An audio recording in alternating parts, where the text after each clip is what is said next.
To utilize the Hyatt Friends and Family discount code, it is necessary to have a personal connection with a Hyatt employee, as they often receive exclusive discount codes to share with friends and family.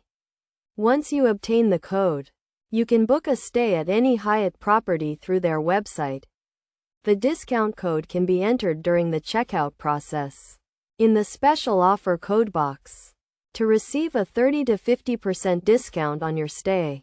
However, there are certain restrictions, such as a maximum stay of 7 nights and a prohibition on back-to-back bookings using the discount code. It is also important to note the cancellation policy, which requires cancellations to be made by 11:59 p.m. the day before the booking date to avoid a one-night fee. By following these steps, you can take advantage of the Hyatt Friends and Family discount and enjoy a discounted rate at one of their properties.